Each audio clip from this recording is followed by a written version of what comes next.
Senior anchor person और तज्जियाकार सुहेल वड़ाइच ने कहा है कि अमूमन यही माना जाता है कि इस दुनिया में कोई भी शख्स या शख्सियत नागुज़ीर नहीं, लेकिन मेरे ख्याल में कुछ शख्सियत ऐसी भी होती हैं जिनके बेवक्त चले जाने से वाकई फर्क पड़ता है। मैं ज़ाती तौर पर समझता हूँ कि अगर कायदे आज़म मोहम्मद अली जिन्ना और बेनज़ीर भुट्टो कुछ अरसा और जिंदा रहते तो पाकिस्तान आज एक मुख्तलिफ और बेहतर मुल्क होता।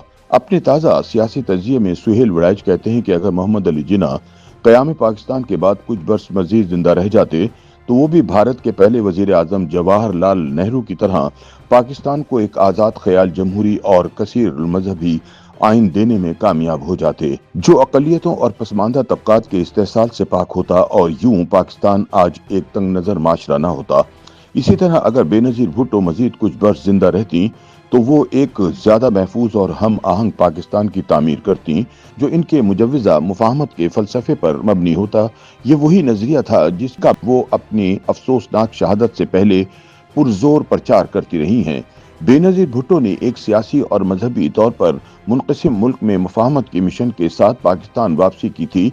उन्होंने अपनी किताब रिकॉन्सिलेशन में दुनिया भर की मिसालें देकर साबित किया कि लड़ाई को मुकालमे के जरिए पुरअमन बकाए बाहमी में बदला जा सकता है। उनका मानना था कि मकालमा तनाज़ात के हल का मौसर जरिया है, खासतौर पर मुस्तहकम माशरों में, लेकिन उन्होंने तस्लीम किया कि पाकिस्तान जैसे गैर मुस्तहकम माशरे में तनाज़ात के हल के लिए कुर्बानियों और समझौतों की जरूरत होती है।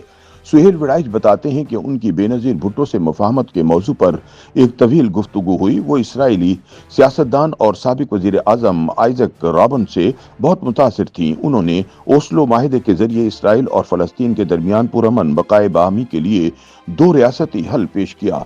बेनज़ीर भुट्टो और आइजक रॉबन के दरमियान खित्ते और आलमी सियासत पर ख्यालात का तबादला हुआ, जिसने बेनज़ीर भुट्टो को मुफाहमत के रास्ते पर गामजन होने की तरगीब दी।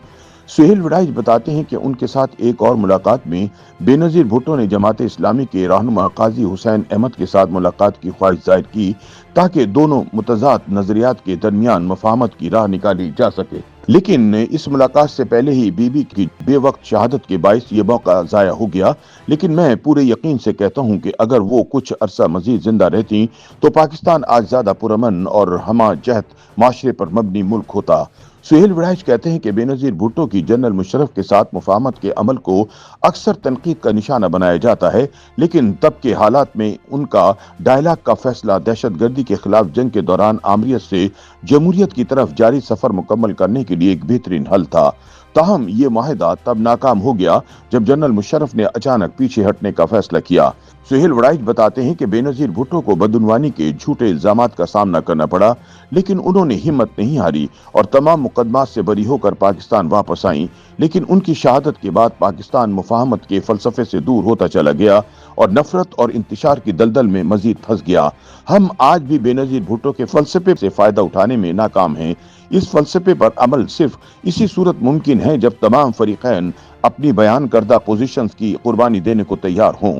तारीख गवाह है कि अवाम ने अपने वक्त के हकीकी हीरोज के साथ बेरहमी का बर्ताव किया, चाहे वो सच्चे अंबिया हों या बसीरत वाले सियासतदान ही क्यों ना हों। इसराइल के आइजक रॉबन की तरह बेनज़ीर भुट्टो को भी उनके अपने लोगों ने शहीद कर दिया, हालांकि वो अमन और हम आहंगी की दाई थीं और पाकिस्तान के लिए एक बेहतर मुस्तकबिल की मुतलाशी थीं।